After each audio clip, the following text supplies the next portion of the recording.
मित्रांनो, गोष्टी अनुभवातल्या या छोट्याशा ब्लॉगमध्ये आपण गावाकडे दिवाळी कशी साजरी केली जाते ते बघूया. आपल्या गोष्टीचं नाव आहे गावाकडची दिवाळी. कधी एकदा 6 परीक्षा संपते आणि दिवाळीची सुट्टी लागते असे सगळ्याच मुलांना वाटते. मीही त्यात अपवाद नाहीच म्हणा, कारण दिवाळी हा सण सगळ्यांनाच हवाहवासा वाटत असतं आणि त्याला कारणही तसेच असते. भरपूर फटाके उडवायचे, प्रत्येक मित्राच्या घरी फराळाला जायचे, आवडत्या पदार्थांवर यथेच्छ ताव मारायचा, नवीन कपडे, अजून काय काय सांगावे. मला तर गावाकडे साजरी केलेली दिवाळी फारच भावते. जरी दिवाळी हा आपला महत्त्वाचा सण मानला जातो, तरी मला असेच म्हणावे लागेल की प्रत्येक ठिकाणी तिची साजरी करण्याची पद्धत वेगळी असते. म्हणून मी असे म्हणते की गावाकडे ही भोळीभाबडी दिवाळी असते. दिवाळी तोंडावर आली की प्रत्येक घरातील बायकांची कामाची लगबग सुरू होते. मग एक दिवस ठरवून सगळ्याजणी घरातील गोधड्या, मोठी मोठी अंथरा पांघरायची कपडे घेऊन नदीवर जातात. एकमेकींना मोठ्या गोधड्या आपटू लागतात. मिळून मिसळून अशी सगळी कामं चाललेली असतात. मग कोणी घर मातीने लिंपायला घेते, कुठे पोचारा मारायचे काम चालू असते. पोचारा म्हटलं की तो मातीचा वास मनाला भारावून टाकतो. आहा, काय तो मातीचा वास, पटकन खावीशी वाटते. कुठे रंगरंगोटी चालू असते. शेणाने जमिनी सारवल्या जातात. पांढऱ्या मातीचे कडोशे घेतात. बाहेरचा ओटा, तुळशी रुंदणाभोवती गोल पांढऱ्या मातीचा कडोसा आणि ओट्याला चारही बाजूने घेतलेले एका सरळ रेषेतले कडोसे. याचे त्यांनी कुठेही प्रशिक्षण घेतलेले नसते तरीही कसे काय एवढे सुबक सुरेख जमते कोण जाणे. मग असतील नसतील तिथली अगदी कान्याकोपऱ्यातली बरं का, ठेवणीतली सगळी भांडी घासून लख्ख केली जातात. आणि ही सगळी कामे करताना त्यांच्यात कोण उत्साह संचारलेला असतो कोण जाणे. मग फराळाची लगबग सुरू होते. बायका एकमेकींकडे फराळ बनवायला मदतीला जातात. कुणी कसे प्रमाण वापरले, कुणी अमुक पदार्थात काय काय टाकले याच्या गप्पा रंगतातच. मध्येच कुणी माझ्या माहेरी असे बनवतात, अमुक तसे करतात हा विषय येतो. छोट्या मंडळींचे सगळे लक्ष कोणी कोणते फटाके आणले, कसे आणले, कुठून आणले याची विचारपूस मित्रमंडळींमध्ये चालू असते. सगळ्यात महत्त्वाचा विषय म्हणजे कपडे खरेदीचा. प्रत्येकजण आपापल्या ऐपतीप्रमाणे कपडे खरेदी करत असतात. काही मुलांना 2-2 ड्रेस मिळतात, काहींना एकच मिळतो, तरी ते खूप खुश असतात. अगदी झोपडीतसुद्धा आपल्याला हेच दृश्य दिसते. सगळे कसे खूप आनंदात असतात. बाजार वेगवेगळ्या वस्तूंनी सजलेले असतात. कुणी पणत्यांची खरेदी करतात, कुणी लक्ष्मी खरेदी करते म्हणजे शिरई आणि कुंजा, लाह्या, बत्तशे, आगलदिवा, लक्ष्मीची पावले, बोडके, रांगोळी, काय नि काय अशी खरेदीची लगबग सुरूच असते. इकडे छोटी मंडळी एका वेगळ्याच कामात मग्न असतात आणि ते काम त्यांचे अत्यंत आवडीचे असते. ते म्हणजे किल्ला बनवणे. किल्ला बनवायची जणू स्पर्धाच चाललेली असते. किल्ल्यावर बुरुज, शिपाई, पणत्या ठेवल्या जातात. शक्यतो एकादशीपासून दिवाळी सुरू होते. एकादशीलाच घरोघरी पणत्या लावल्या जातात. मग येते वसुबारस. वसुबारसला गाईची वासरासह पूजा केली जाते. वसुबारसच्या दिवशी तर माझी मामी पहाटेच पहिला कोंबडा आरवला की उठायची, गोठा झाडून झुडून काढायची, पणत्या लावायची, गाईला गोडधोड खाऊ घालायची. संध्याकाळी गाय वासराला घरोघरी सुवासिनी ओवाळताना बघून आम्हा मुलांना एक वेगळाच आनंद यायचा. काही घरांमध्ये तर धनत्रयोदशीलाच लक्ष्मीची पूजा करण्याची पद्धत आहे. मग येते नरक चतुर्दशी आणि लक्ष्मीपूजन.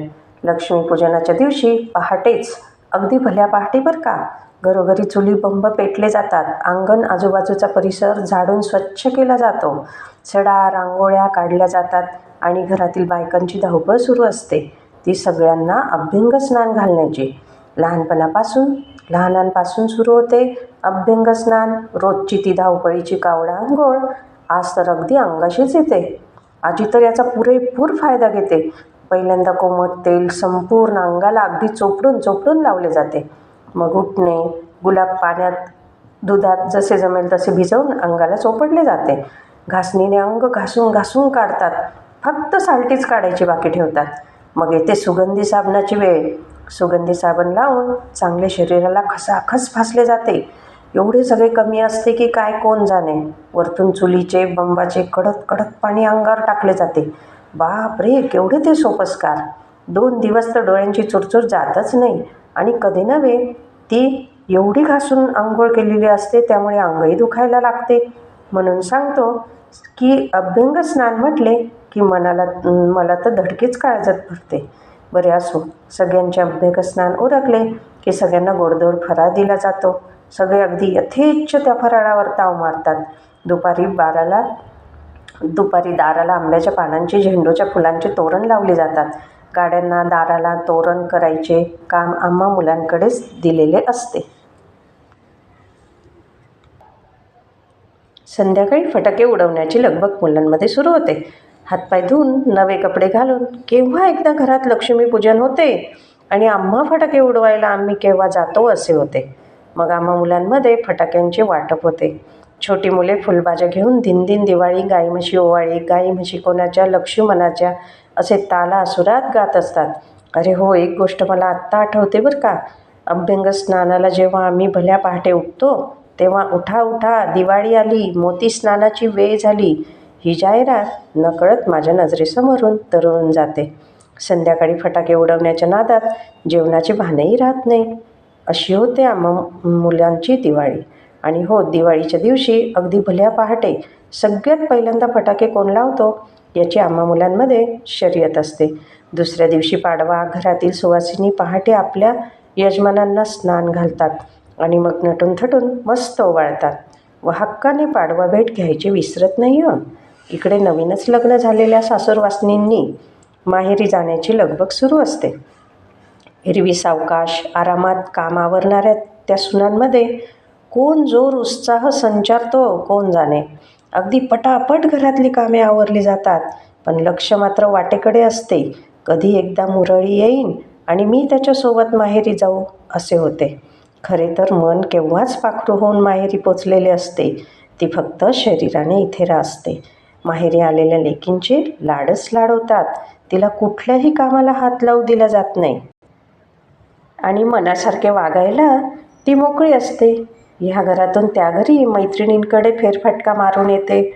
आत्याही माहेरी आलेल्या असतात. भाऊबीजेच्या दिवशी ओवाळायचा कार्यक्रम होतो.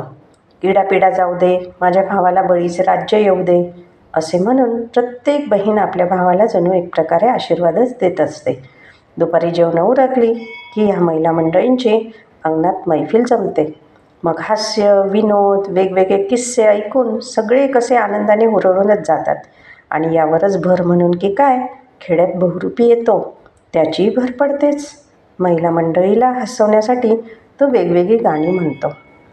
जसे आत्याबाई फत्याबाई लग्नाला चला, लग्नाला चला, तुम्ही लग्नाला चला. मग त्या लग्नातल्या पदार्थांची नावे सांगायला सुरुवात करते. बेडकाची कढी, गाढवाचे भजे, चिखलाची लापशी, विचारूच नका. बायका पोट धरून धरून असतात. त्यांना हसवून तो धान्य फराळ घेऊन बिचारा निघून जातो. पहाटे खेड्यात वासुदेव येतो आणि पिंगुळ बाबा येतो. तो म्हणे भविष्य सांगतो. पहाटे 3-4च्या सुमारास हातात कंदील, डोक्याला गुलाबी केशरी रंगाचे मोठे पागोटे, अंगात पांढरा सदरा, धोतर, त्यावर काळा कोट आणि खांद्याला झोळी अडकवलेली असते. रामाचे, श्रीकृष्णाचे भजन म्हणत तो गावात फिरत असतो. मग वासुदेवाचे सुपात धान्य घेऊन गोल गोल फिरणे, एकही धान्याचा कण न सांडवता अगदी बघण्यासारखे असते. प्रत्येक घरातील सुवासिनी वासुदेवाला सुपात धान्य देऊन त्याचा आशीर्वाद घेतात. मग शेवटी येतो तो तुलसी विवाह. पूर्वी खेड्यात विवाहाला फार महत्त्व असायचे. गावातल्या मंदिरात हा कार्यक्रम मोठ्या आनंदात साजरा केला जायचा. गावातील पुजारी काकांच्या घरी तर मोठी धमालच येत असे. ते जवळच्या नातेवाईकांना, गावातील आप्तेष्टांना आमंत्रण देत. मुलांना तर हमखास बोलवत. तुलसी विवाह मोठ्या दिमाखात पार पाडल्यानंतर आम्हा मुलांना फराळ दिले जात. मग फटाके उडवायला दिले जात. आणि हो, फटाके उडवत असताना ते जातीने लक्ष घालत, कोणाला इजा होणार नाही याकडे लक्ष देत असत. असा हा सुंदर लक्षात राहणारा दिवस संपल्यानंतर मग वेध लागत असे ते पुन्हा शाळेचे. पण आता मात्र सगळीच मुले आनंदी मनाने शाळेत जायला उत्सुक असतात. असा हा भरभरून आनंद देणारा दिवाळी सण, विशेषतः गावाकडचा आणि सुंदर आठवणी मनात साठवून ठेवणारा की त्या आठवणी पुढच्या दिवाळीपर्यंत सहज पुरविणारा सण मला खरंच खरंच खूप भावतो.